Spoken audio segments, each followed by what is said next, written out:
Bonjour à tous, il est 7 heures et bienvenue dans Bonjour Omerta.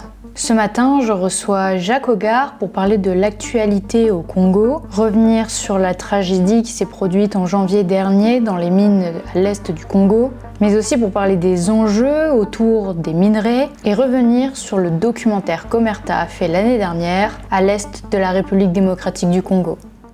L'honneur, le bon sens, l'intérêt supérieur de la patrie commande à tous les Français libres de continuer le combat là où ils seront et comme ils pourront.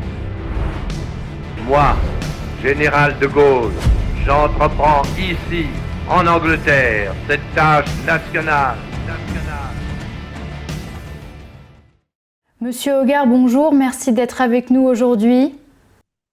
Bonjour Julie, merci de m'avoir invité une nouvelle fois. Alors on se retrouve cette fois pour faire un point sur l'actualité au Congo et revenir sur vos années aussi passées là-bas et faire un petit parallèle entre la situation à l'époque et aujourd'hui. Qu'est-ce qui a persisté, qu'est-ce qui a changé ? Pour commencer, justement, revenons un petit peu sur cette actualité tragique qui s'est produite en janvier 2026. Plusieurs puits miniers se sont effondrés à l'est du Congo, provoquant la mort de centaines de personnes. Comment est-ce que vous analysez un peu cette tragédie qui n'est pas nouvelle dans la région ? Vous savez, c'est lié à la situation générale du Congo.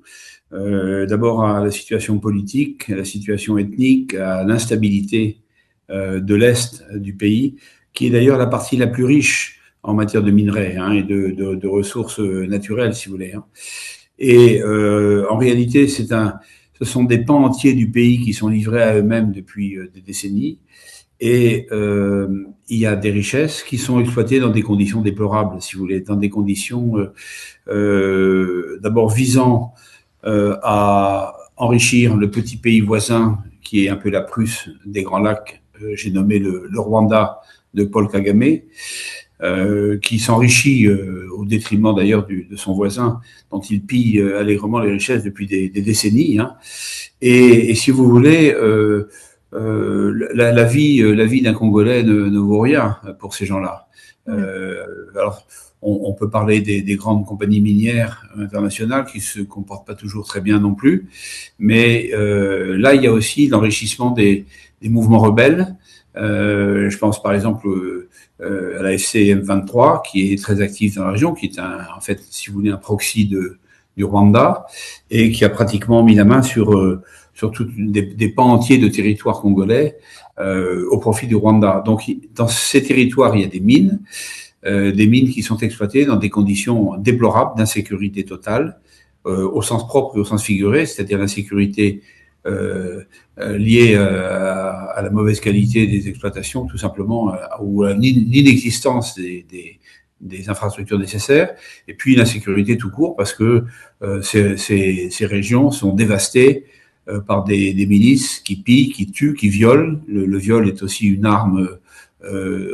J'ai vu quelque part qu'on disait que l'Est de la RDC était la capitale du viol. Bon, c'est pas un titre très enviable, évidemment. Et donc, voilà, c'est ce qui explique. Alors, une main-d'œuvre quasiment gratuite, beaucoup d'enfants qui sont exploités dans des conditions inhumaines. Voilà, ça, c'est la réalité du Congo. Je crois que quand Régis Le Sommier pour Omerta est allé là-bas, il pourrait en parler beaucoup mieux que moi parce qu'il est allé sur place récemment. Mais je crois que les choses, malheureusement, n'ont pas évolué depuis des décennies. Cette région est abandonnée, elle est abandonnée de tous. Alors, il y a des efforts. On peut dire que, par exemple, le président Tshisekedi, après avoir tendu la main à Kagame pour essayer de trouver des solutions de paix dans la région, parce que sans paix, il n'y a pas de sécurité. Sans sécurité, il n'y a pas de développement. C'est tout simplement, on connaît ce triptyque. Et donc, alors Trump s'en est mêlé parce que Trump, qui est l'homme qui veut être l'homme de la paix, tout en déclenchant peut-être la guerre au Venezuela, au Groenland ou en Iran, Trump a voulu se mêler de la question des Grands Lacs, qui est une question très importante, qui est restée en jachère, que l'ONU n'a jamais réglée finalement, malgré les différentes missions militaires de l'ONU dans la région, hein, depuis la MINUAR jusqu'à la MINUSCO, en passant par le rapport mapping de ces experts, etc., qui est resté lettre morte. Trump s'en est mêlé et ça a débouché sur des accords de paix signés en décembre, qui avaient été préparés en juin, mais signés en décembre dernier à Washington, en présence de Trump lui-même, par les deux présidents, les deux frères ennemis, si je puis dire, Tshisekedi pour la RDC et Kagame pour le Rwanda.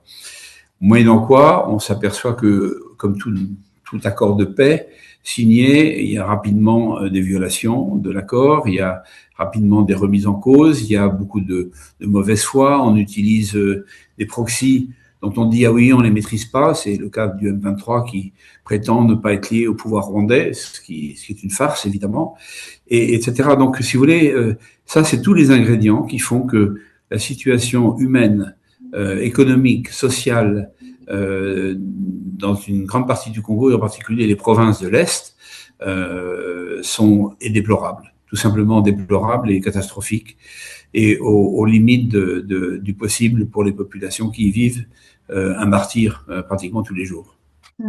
On reviendra effectivement sur le rôle aussi des États-Unis dans tout ça. Vous avez très justement évoqué le documentaire que notre directeur de la rédaction, Régis Le Sommier, a réalisé l'année dernière dans l'Est du Congo avec son cadreur Abdoulaye Jedia. Le documentaire, justement, met en lumière l'exploitation des ressources et les souffrances des populations locales. Quelles sont les racines justement historiques des violences actuelles autour des mines congolaises, et comment est-ce que vous expliquez en fait que ces problématiques et ces tensions persistent depuis toutes ces années? Chère Julie, il faut revenir parfois à des ouvrages qui sont sortis il y a pas mal d'années. Moi, je me souviens avoir lu, ça doit faire au moins 30 ans, hein, je ne sais plus exactement, Le Chant de la Mission. Le Chant de la Mission, c'est ce célèbre, je cherche le nom de l'auteur, le chant, c'est H-A-N-T, hein, de la Mission. Je cherche le nom de l'auteur très connu, qui est cet auteur britannique familier des romans policiers, enfin des romans d'espionnage, etc. Je suis désolé, je perds le nom à l'instant. Mais nos spectateurs, nos téléspectateurs le retrouveront facilement sur Internet, Le Chant de la Mission. Il décrit parfaitement l'affrontement des grandes puissances dans la région des Grands Lacs qui remonte à des décennies en arrière. Et finalement, quelle est la partie utile des Grands Lacs en matière de ressources minérales? Eh bien, ce sont essentiellement les provinces de l'Est du Zaïre de l'époque, du Congo démocratique, de la RDC d'aujourd'hui, qui vont du Katanga au Kivu, qui sont, il y en a d'autres, mais qui sont pratiquement les endroits où se trouvent les plus grands gisements de coltan, d'or, d'uranate, de bauxite, de fer, etc., etc. C'est évident que ça a attiré l'appétit des grandes puissances et des grandes compagnies internationales, compagnies britanniques, compagnies américaines, compagnies israéliennes, compagnies chinoises, compagnies françaises, pas tellement, je crois, belges bien sûr, parce qu'il y a une antériorité, on y retrouve des hommes d'affaires belges, pas toujours très, comment dirais-je, très propres dans la région, hein, qui font des affaires depuis très longtemps, etc. Et c'est sûr que ces gens-là, leur objectif, c'est la production, pour des raisons économiques, c'est la production et c'est faire plus d'argent à partir de cette richesse fabuleuse. L'État congolais, dans tout ça, est floué.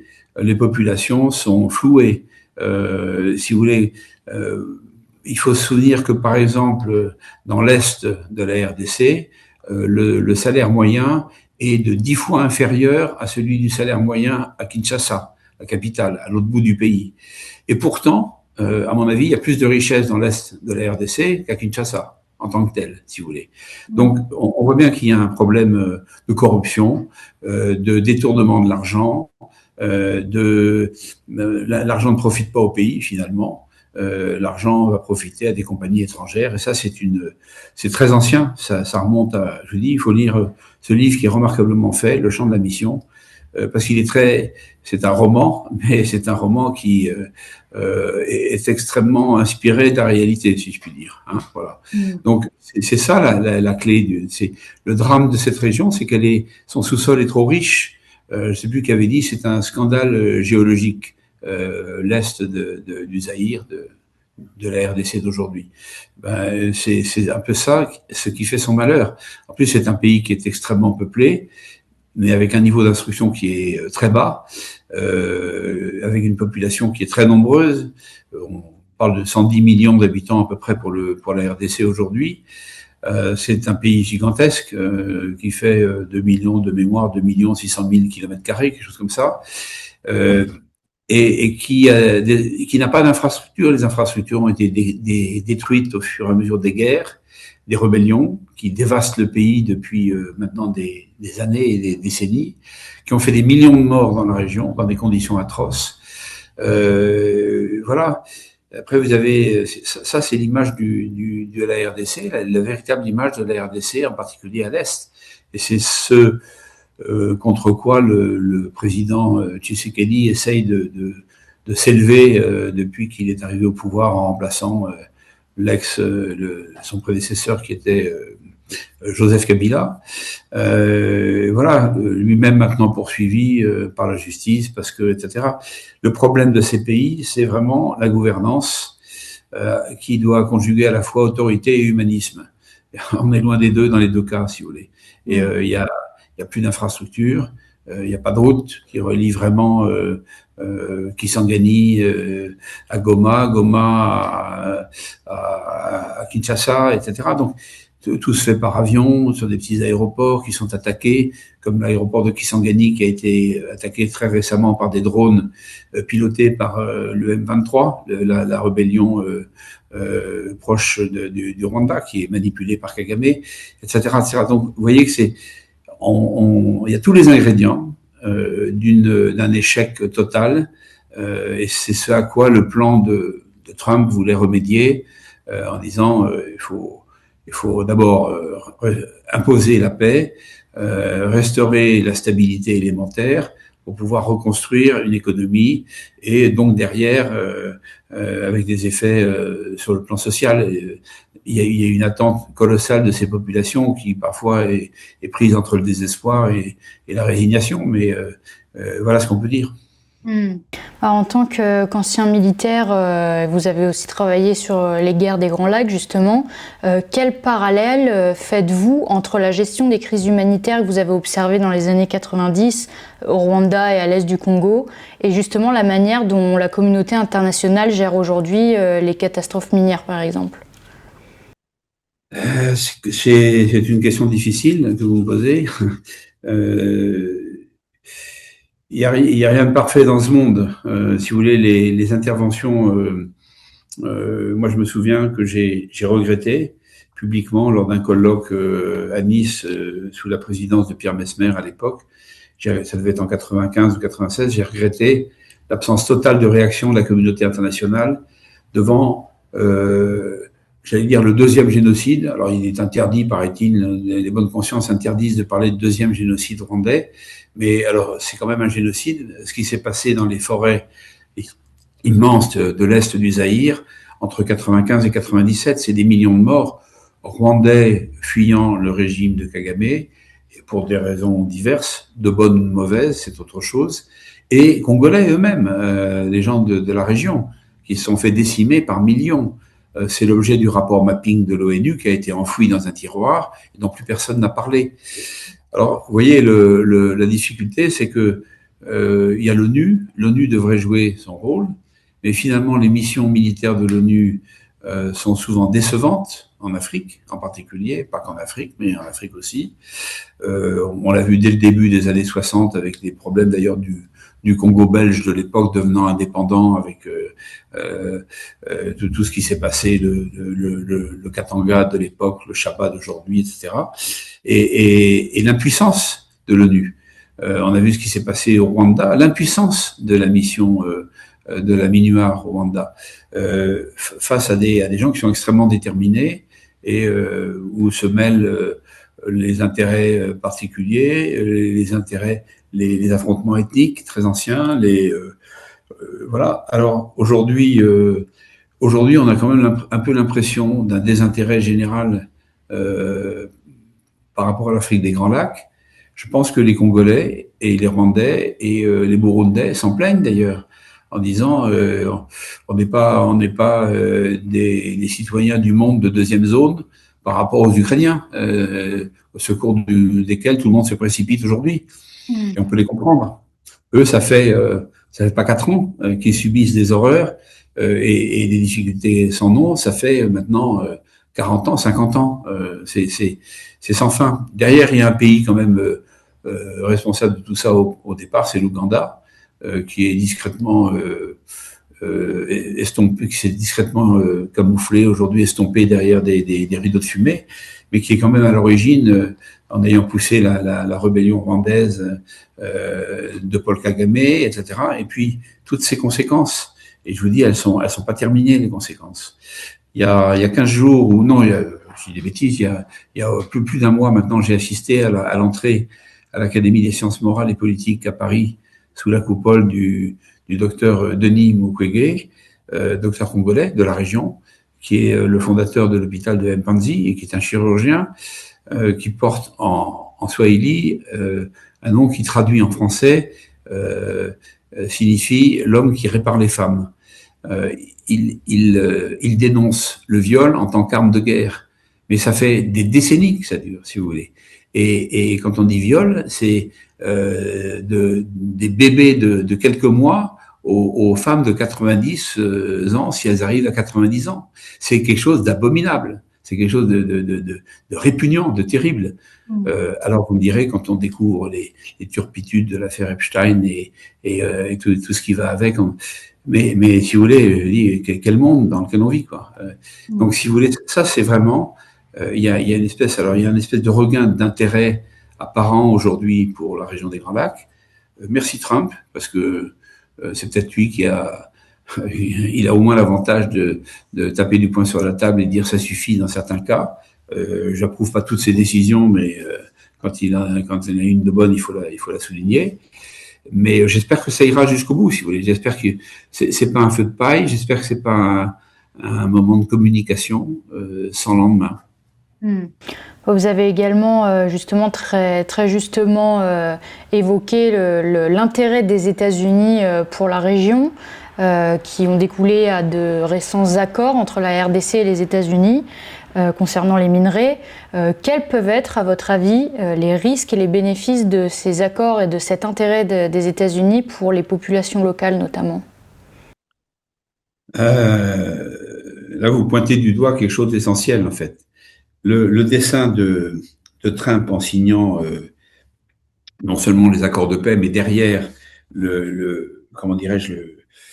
l'accord de partenariat stratégique entre la RDC et les États-Unis, qu'est-ce qui l'intéresse ? C'est l'immense potentiel économique de la RDC et en particulier ses ressources minières et en particulier ses terres rares, etc. C'est évident. Vous savez, Trump, c'est un pragmatique. Je pense qu'il n'a pas d'amis, mais il a en vue les seuls intérêts américains. Donc dans tout ça, j'espère que les Congolais seront assez vigilants pour préserver leurs propres intérêts. C'est le rôle du président et du gouvernement congolais, de RDC. Mais c'est vrai qu'il reste à définir les modalités de tout ça. Si la présence américaine apporte un peu de sécurité et de stabilité, c'est bien, mais c'est pas gratuit. Il ne faudrait pas que l'évaporation de ce qui revient aux Congolais se poursuive, parce que cette évaporation dure depuis, je vous dis encore une fois, au moins depuis les années 90. Donc c'est une des causes de l'instabilité, de la pauvreté, de la désespérance des populations, de l'incapacité de relever ce pays. Donc effectivement, l'Amérique prend une responsabilité très très sérieuse en se mettant en avant dans le cadre de cet accord de partenariat stratégique. Bien sûr, il y a une rivalité géopolitique et économique derrière, en particulier avec la Chine, qui s'intéresse aussi beaucoup à la région. Mais alors nous n'en parlons pas. Nous il faut rappeler quand même que la RDC, c'est le premier pays francophone au monde par sa population et sa taille. Et nous, en particulier français, on est à la remorque, hein, encore une fois. Alors il y a l'OIF, il y a l'Organisation internationale de la francophonie, dont on a confié la présidence à une de nos pires ennemis, la Rwanda, Kiwabo, en 2018, au congrès de Yerevan. Elle a été reconduite 4 ans plus tard à Djerba, en Tunisie. Elle veut se représenter maintenant. Je pense que le temps est de la remercier et pourquoi pas de céder sa place à la tête de l'OIF à un Congolais ou une Congolaise. Ce serait juste, vous voyez, et ça donne du poids à la RDC, ce genre d'organisme. Ça leur permet d'avoir un espace d'influence, de rayonnement, et ça me semblerait tout à fait normal et juste aujourd'hui que la présidence de l'OIF revienne à la RDC. Bon, c'est peut-être un vœu pieux, mais c'est des équilibres aussi, si vous voulez, face en particulier à l'appétit sans limite de M. Trump, parce que quand même, c'est un appétit sans limite. Hein. On en a l'impression, en tout cas. Justement, face à la demande mondiale croissante de minerais comme le cobalt et le coltan, comment la RDC peut-elle éviter que l'exploitation de ces ressources ne profite d'abord à des intérêts étrangers au détriment de son développement économique local ? Chère Julie, il n'y a pas de remède miracle. À mon avis, c'est en restaurant l'État. L'État doit être fort. Il doit jouer son rôle. Son rôle, c'est de protéger ses citoyens, de protéger ses compatriotes de tous les dangers.